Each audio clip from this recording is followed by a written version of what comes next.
तो अब हम क्या करने लग रहे हैं पता है सर, अब हम करने लग रहे हैं फुल फ्लैज क्वेश्चन।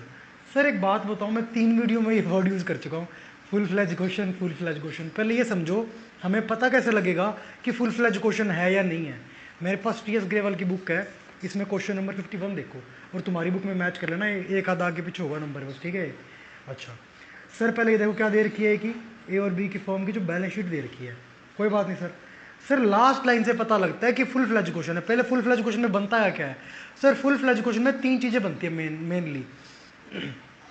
पहला क्या बनता है सर, सर पहला बनता है फुल फ्लैज क्वेश्चन में रिवैल्यूएशन अकाउंट, दूसरा बनता है सर पार्टनर्स कैपिटल अकाउंट, तीसरा बनता है बैलेंस शीट, और कभी कभार क्या बन जाता है कैश अकाउंट भी बन जाता है। ये मेनली 4 कंपोनेंट्स होते हैं किसके, फुल फ्लैज क्वेश्चन के।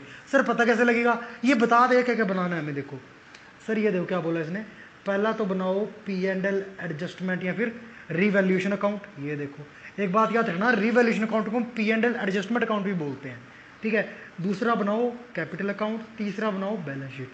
ये देखो तीनों वर्ड्स बोल दिए, तो ये पता लग गया इससे हमें कि क्या है, ये फुल फ्लैज क्वेश्चन है। अच्छा अब स्टार्ट करते हैं, कैसे स्टार्ट करें सर, पता है कैसे स्टार्ट करना है। ये देखो नंबर 1 क्या बनाने को बोला है, revaluation account. Sir revaluation account बनाने लग रहे हैं अब हम, नहीं सर बनाएंगे नहीं अभी। देखो सिर्फ और सिर्फ फॉर्मेट ड्रॉ कर लेते हैं इसका, पर्टिकुलर्स अमाउंट एंड पर्टिकुलर्स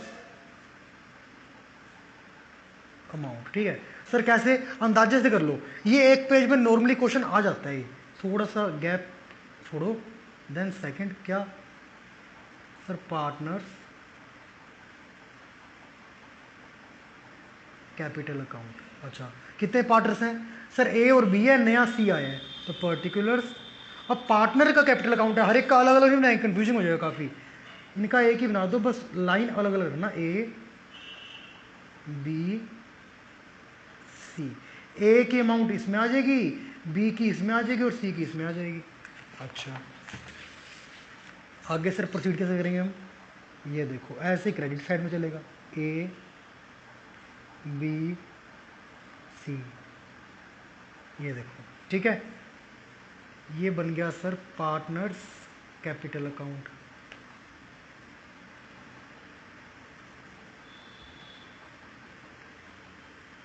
ये देखो ठीक है।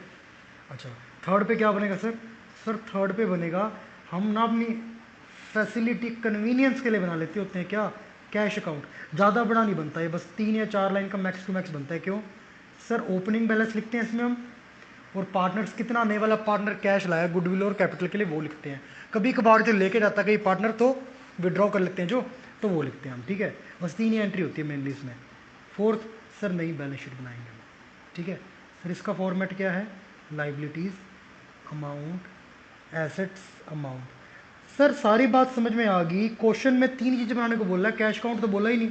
आप क्यों कैश अकाउंट बना रहे हो, कैश अकाउंट ना बनाओ तब भी चल जाएगा, कोई दिक्कत वाली बात नहीं है। फिर आपको करना पड़ेगा, वर्किंग नोट में कैश को वैसे दिखाना पड़ेगा थ्योरेटिकल रूप में, है ना। थ्योरेटिकल फॉर्म में ना दिखा के हमने अकाउंट फॉर्म में दिखा दिया, प्रैक्टिकल थोड़ा फॉर्म में, ठीक है सर। तो अब मेरे इसका वर्किंग नोट बनाने की जरूरत नहीं है। स्टार्ट करते हैं सर, क्या बोल रहे हैं ये देखो। कहता इन्होंने ना सी को एडमिट करा पार्टनरशिप में, सी 7500 कैपिटल लेके आएगा, 3000 गुडविल लेके आएगा। सर पहले ना कैश अकाउंट का बैलेंस लिख लो, कैश इन हैंड दे रखा है सर बुक में, कैश डेबिट होगा, क्यों सर असेट है, असेट का ओपनिंग बैलेंस क्या होता है, डेबिट। अच्छा क्या है सर, 600 रुपीज़ की है। अब सी लेकर आया कैश, देखो सी लेकर आया, सर एंट्री दिमाग में बताओ क्या होगी, दिमाग में बना लो, cash account debit to C's capital और ये टू गुडविल। अच्छा कैश अकाउंट बना रहे हैं, क्या आ जाएगा, टू सीज कैपिटल अकाउंट और टू प्रीमियम फॉर गुडविल। फिर कितना है, ज़्यादा दिमाग नहीं लगाना हमें, 7500 और 3000 निकाल के दे दिया इसने, 7500 और 3000, ठीक है। अब सर यहाँ पे सी कैपिटल है, 2 में आया है कैश में, 2 सी कैपिटल है तो सी कैपिटल में बाई कैश चला जाएगा। तो सर यहाँ पे भी हाथों जो जो तुम्हें मिलती है ना एंट्रीज बनाया, चलो हमें पता ही लगेगा क्वेश्चन कब कंप्लीट हो गया ये। देखो कैपिटल अकाउंट है सर, कैपिटल क्या होती है फर्म की, लाइबिलिटी, इसका ओपनिंग बैलेंस क्या होगा, क्रेडिट, बैलेंस वीडी निकाल के दिया हुआ है देखो, 15 और 10 कितना, 15,000 और 10,000। सर सी का भी यहीं पे लिख दूं, नहीं नहीं, यहाँ पे उन पार्टनर्स का नाम, उन पार्टनर्स का बैलेंस आएगा जो ओल्ड हैं, जो सी के आने से पहले हैं। सर सी का भी यहीं आएगा, इस साइड नहीं आने वाला सी का, बट ना सी के लिए हम वर्ड यूज करेंगे क्या, सर कैश लेके आया ना वो, देखो cash account debit to C capital है, सी कैपिटल में क्या बनेगा बाय कैश, ये देखो कितने का लेके आया 7500 रुपये का। और cash account debit to premium for goodwill है, और सर इसकी एंट्री एक और भी तो बनती थी क्या, premium for goodwill old partner जिस रेशो में उन्होंने सेक्रीफाइस किया उसमें बांट लेते थे, तो उसकी एंट्री बनाते थे premium for goodwill account debit to old partner sacrificing ratio में। तो सर ओल्ड पार्टनर ये रे, इसकी एंट्री क्या बनेगी premium for goodwill to old partner, यानी कि ओल्ड पार्टनर कैपिटल अकाउंट में बाय प्रीमियम फॉर गुडविल होगा, ये रहा ओल्ड पार्टनर कैपिटल अकाउंट, इसमें क्या लिखेंगे बाय प्रीमियम फॉर गुडविल, किस रेशो में सेक्रीफाइसिंग। सर सेक्रीफाइसिंग तो पता ही नहीं, निकालने का तरीका जरूरत भी नहीं है, वैसे तरीका पता है हमें कैसे, सर तरीके पे नहीं जाते ना हम, जब भी क्वेश्चन में देखो ओल्ड पीएसआर दे रखा है, हाँ सर ओल्ड पीएसआर दे रखा है, सर नए पार्टनर का सिर्फ और सिर्फ शेयर दे रखा है, हाँ सर दे रखा है। जब क्वेश्चन में सिर्फ दो चीज दी हो, old profit sharing ratio plus नया पार्टनर कितने हिस्से के लिए आ रहा है ये दिया हो, और कुछ नहीं दिया हो, सर और क्या क्या दे सकता है, और दे सकता है न्यू पीएसआर नया प्रॉफिट शेयरिंग रेशो, नए पार्टनर के अंदर क्या होगा वो निकाल के दे रखा हो, फिर ऐसा नहीं चलेगा जैसे हम शॉर्टकट तरीका अपना रहे हैं, फिर नहीं चल पाएगा ये, या फिर सेक्रीफाइसिंग रेशो निकाल के दे रखा हो, या फिर 1/4 में से कितना ये ए से ले रहा है कितना शेयर बी से ले रहा है ये दे रखा हो, फिर हम जैसे अभी शॉर्टकट तरीका लगाएंगे ना फिर नहीं लगेगा, फिर हमें पूरा निकालना पड़ेगा, पहले न्यू पीएसआर और फिर सेक्रीफाइसिंग, हम वो नहीं कर सकते क्यों, क्योंकि सर दो चीज चाहिए होती है और दो ही चीज दी हुई है, क्या ओल्ड पीएसआर और नए पार्टनर का शेयर। तो सर इससे हम क्या कर सकते हैं, जब भी क्वेश्चन में सिर्फ और सिर्फ ओल्ड पीएसआर और नए पार्टनर का कितना शेयर है वो दिया हो, दोनों दिया हुआ है, तो old PSR old profit sharing ratio ही हमारा सेक्रीफाइसिंग रेशो बन जाएगा। क्या है सर 2:1 है, यही सेक्रीफाइस हो जाएगा। कितनी गुडविल आया सर 3000, 3000 को 2:1 में बांटना, सर 3000 को बांटते 2000 और 1000 ए और बी को मिल जाएगा, ये लो सर मिल गया। और बताओ सर, सर अब स्टार्ट करते हैं हमने काम, जो हमारा मेन स्टार्ट होगा, क्या कह रहे हैं देखो, ये वाली हमारी एंट्री पूरी होगी, हाँ सर होगी। कहता है value of stock and plant and machinery कम होगी जब हमने रीवैल्यू करा, तो सर असेट की वैल्यू कम होती है, मैंने तुम्हें रीवैल्यूएशन वाला टॉपिक में ही समझाया था, असेट की वैल्यू कम होती है तो लॉस होता है। अच्छा लॉस क्या करते हैं डेबिट, रीवैल्यूएशन अकाउंट में क्या हो जाएगा ये डेबिट हो जाएगा। क्या दो असेट है जिनकी वैल्यू कम हो रही है, क्या एक तो स्टॉक और प्लांट एंड मशीनरी। सर इसकी एंट्री क्या बनेगी क्या नहीं बनेगी, रीवैल्यूएशन अकाउंट का सारा स्टोरी कॉन्सेप्ट है ना, एक मैंने सेपरेट वीडियो बना के डाल रखी है, देख लेना आप। अच्छा स्टॉक अकाउंट की वैल्यू कितनी कम हुई 5% से, सर यहाँ कितना दे रखा है स्टॉक, बैलेंस शीट में 10,000 दे रखा है, 10,000 का 5% 500, यानी कि 500 का लॉस हो गया। प्लांट मशीनरी की वैल्यू कम हुई 5%, प्लांट मशीनरी की वैल्यू 17,500 है, यानी कि ये हो गया 875 5%। अच्छा और कुछ, सर ये बोल रहे सन्ड्री डेटर के लिए ना 375 का रिजर्व बनाया, मतलब अगर डेटर 4,850 है तो अब हम पता क्या मान रहे हैं, डेटर 4,850 नहीं रहेंगे, डेटर हो जाएंगे 4,475 हो जाएंगे, क्या हो जाएंगे 4,475। सर ये तो कम हो गए, बिल्कुल असेट कम हो रही है, क्या हो रहा है लॉस, लॉस क्या करते हैं डेबिट, सर ये डेबिट साइड होती है ना, ये क्रेडिट साइड, सारे लॉस डेबिट सारे प्रॉफिट्स क्रेडिट। सर अभी तो लॉस ही हो रहा है, क्या लॉस है सर ये लॉस है अपना बाय में, हाँ क्या डेटर कम हो रहे हैं ना हमारे, ठीक है कितने से 375 निकाल के दे दिया। अब कहता बिल्डिंग एप्रिशिएट होगी, बिल्डिंग की वैल्यू बढ़ गई 10% से, बिल्डिंग 25,000 की थी, बिल्डिंग की वैल्यू 10% से बढ़ रही है, असेट की वैल्यू बढ़ती है, प्रॉफिट के लॉस, सर प्रॉफिट का क्या होता है हमारा क्रेडिट होता है, क्रेडिट कर दिया प्रॉफिट को, जितने भी असेट और लाइबिलिटीज की वैल्यू बढ़ने या घटने से प्रॉफिट होगा वो तो यहाँ लिख देंगे, जितने भी असेट या लाइबिलिटी की वैल्यू बढ़ने या घटने से लॉस होगा वो यहाँ लिख देंगे, बस इतना ही इसका रीवैल्यूएशन अकाउंट का कर्मोधर्म है।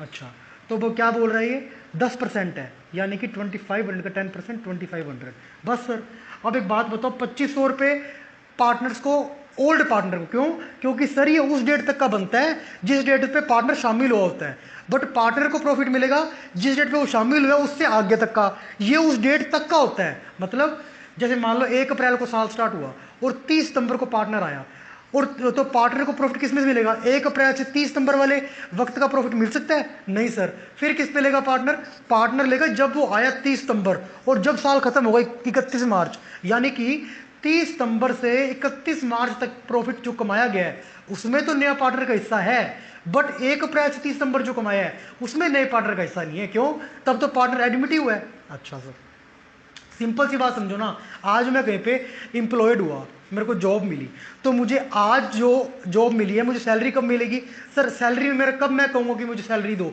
मैं कब हकदार होऊंगा कहने का? आज से 1 महीने बाद, मतलब उसके बाद वाले टाइम में तभी पार्टनर करेगा। पार्टनर ईयरली करता है। कौन से ईयर का लेने के लिए प्रॉफिट मतलब वो होगा, राइट होगा पार्टनर को जब वो आया उससे आगे वाला, उस तक के में कोई राइट नहीं है, उस तक का प्रॉफिट है ये, जिस डेट को पार्टनर शामिल हो उस डेट तक का। तो इसमें नए पार्टनर का हिस्सा ना होके सिर्फ ओल्ड पार्टनर का होगा। इसमें लिखेंगे टू प्रॉफिट ट्रांसफर टू। क्यों? बैलेंसिंग फिगर देख लो कितनी हो गई सर, ये 13, 16, 17, 50। अच्छा, तो ये 750 हो गया। 750 क्या हो गया? प्रॉफिट ट्रांसफर करेंगे। किसको? ये नया पार्टनर को करेंगे। नहीं सर, वो तो आया है अभी, उसको तो आगे जब कभी रिवैल्यूएशन हुआ तब देखेंगे।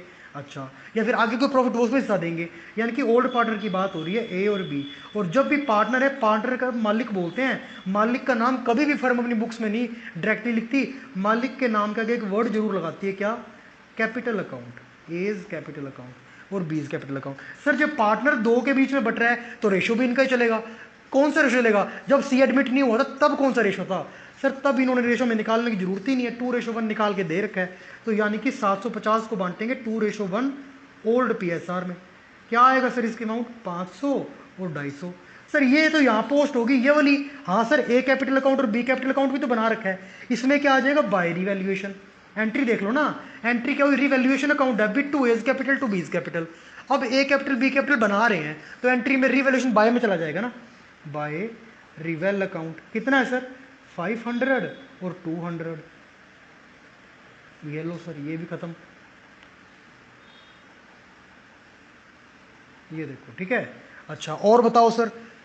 सर इतनी बात ही कह रहा था ये, बाकी कोई एंट्री तो नहीं है? नहीं सर, बाकी कोई एडजस्टमेंट बोल लीजिए। देखो ये वाली की बात कर ली। हाँ सर कर ली। क्या? एक तो 75,000 और 3,000 को, 7500 और 3,000 को कैश में ऐड कर दिया और सी की कैपिटल में दिखा दिया। और इस 3,000 को देखो, 7500 3,000 कैश में ऐड कर दिया, 7500 को कैपिटल में दिखा दिया, और जो 3,000 लाया था उसको बांट दिया सेक्रीफाइस की रेशो में। और सर अब आओ, ये 3 से क्या था? रिवैल्यूएशन अकाउंट बनाना था, रिवैल्यूएशन अकाउंट बना दिया। जो उसका प्रॉफिट निकला बैलेंसिंग फिगर वो हमने पार्टनर कैपिटल में डाल दिया। और तो कुछ नहीं बचा? नहीं सर, और कुछ नहीं बचा। बस ठीक है, ये सारा यहाँ पे आ रहा है। इसको लिखेंगे to balance C D. Balancing figure देख लो बस, क्या है? 17,500 ए का लेना बनता है फर्म से, 11,200 बी का लेना बनता है, और 7,500 रुपये सी का लेना बनता है फर्म से। ये लो सर, कैश अकाउंट की बैलेंसिंग फिगर निकाल लें। सर बैलेंस सी डी यहाँ पे लिख देते हैं। कितनी हुई सर? 10,500 और ये होगी 11,100। ये बैलेंसिंग फिगर आई है, ठीक है। ये लो सर, ये भी अकाउंट इक्वल हो गया। और बताओ, अब सर बैलेंस शीट बननी रहेगी, बिल्कुल रहेगी, मैं तो कह ही रहा हूँ। अब देखो स्टार्ट करते हैं। इकट्ठा बैलेंस शीट भी बन जाती है, बट बैलेंस शीट ऐसे ही बनाएंगे अब हम। कैपिटल अकाउंट, मुझे तो एक बात बता दो, बाकी सारी बातें छोड़ देना। कैपिटल का बैलेंस यहाँ भी दे रखा है और कैपिटल हमने ये भी निकाला बैलेंस। वो जो बुक में दे रखा है वो लिखे कि ये लिखें? सर वो तो तब की बैलेंस शीट है जब सी आया ही नहीं था। अब तो सी आ गया, तो सी के हिसाब से जो पूरी कैपिटल अकाउंट बनाया था उसका बैलेंस निकला वो लिखना। मतलब ये वाली अमाउंट लिखेंगे हम। कौन सी? इस अकाउंट के थ्रू जो निकली है। क्या बैलेंसिंग फिगर निकली है? ये वाली, यानी कि ए कैपिटल, बी कैपिटल और सी कैपिटल। कितनी कितनी थी? 17,500, 11,200 और 7,500। टोटल कर दो, ये होगा 28 और 735, 36,200। कितना हो गया? 36,228, 735, 36,200। अच्छा सर, और सर क्रेडिटर दे रखा है 32,950। और सर नीचे रिवैल्यूएशन अकाउंट में बताया था उस क्रेडिटर के बारे में? नहीं बताया, कोई दिक्कत नहीं सर। क्रेडिटर जितना दे रखा है उतना ही लिख दो फिर। मतलब ये मानेंगे रिवैल्यूएशन में क्रेडिटर उतने ही पाए गए जितने बताए गए थे, यानी कि 32,950। 32,950। अच्छा सर आगे चलो। अब देखो बिल्डिंग। सर बिल्डिंग 25,000 की थी, 25,000 लिख दूं? नहीं सर, एडजस्टमेंट में पहले क्या दिया उन्होंने? क्या? बिल्डिंग एप्रिशिएट, बढ़ गई बिल्डिंग की वैल्यू कितने परसेंट से? 10% से। तो सर अब बिल्डिंग की वैल्यू बढ़ा के लिखूं या उतनी लिखूं? सर बढ़ा के लिखनी पड़ेगी, रिवैल्यूएशन कर दिया ना हमने। अच्छा 25,000 है, 10% बढ़ गया, यानी कि 2,500 बढ़ गया। तो 25,000 ना रह के इसकी वैल्यू होगी 27,500। अब दूसरा हो, प्लांट एंड मशीनरी से 17,500 है, इसकी वैल्यू उन्होंने कहा था घट के 5% घट गई उनकी वैल्यू। अच्छा 17,500 की था 5%, यानी कि 875 वैल्यू घट गई। अच्छा पी एंड एम है सर, 17,500 था माइनस कर दो 875, मतलब 17 375 16 625 होगा। 16 625, 17 सॉरी 17 500 थी, घट के क्या रहेगी 16 625 रहेगी। रिवैल्यूएशन अकाउंट में जो लॉस हुआ था वो डाल दिया हमने, ठीक है सर। अब आओ सर, स्टॉक दे रखा है क्वेश्चन में बैलेंस शीट में 10,000, इसकी वैल्यू भी 500 घट गई थी, 5 में घट गई थी, तो लिखेंगे स्टॉक कितना 10,000 ना रह के 500 घट गई, 5%, 9,500 ही पड़ा है। सर डेटर, डेटर था बिल्कुल कह रहे हैं, बट इन्होंने पहले ही कहा था डेटर पे रिजर्व बनाना 375 का, मतलब जो 4,850 के बैलेंस शीट में दे रखे हम 4,850 नहीं मान रहे, हमें लग रहा है 375 का फ्यूचर में कोई बैड डेट्स हो सकता है, अभी हुआ नहीं बट हम ये मान के चल रहे हैं कि हुआ हुआ है, मतलब बैलेंस शीट में डेटर की अमाउंट कम कर रहे हैं, ताकि अगर कल को असल में हुआ ना 375 तब हमें कम करने की जरूरत नहीं है, तब हमने लॉस नहीं खाना पड़ेगा। क्यों, अभी लॉस का अरेंजमेंट कर दिया हमने कम दिखा के। अच्छा 4,850 है, 375 चले गए, ये रह गया 4,425, 850 है ना, सॉरी ये देखो ना 4,000 कितना है, वैल्यू देखो ना 4,850 है, 4,850, 375 चले गए, कोई दिक्कत नहीं सर।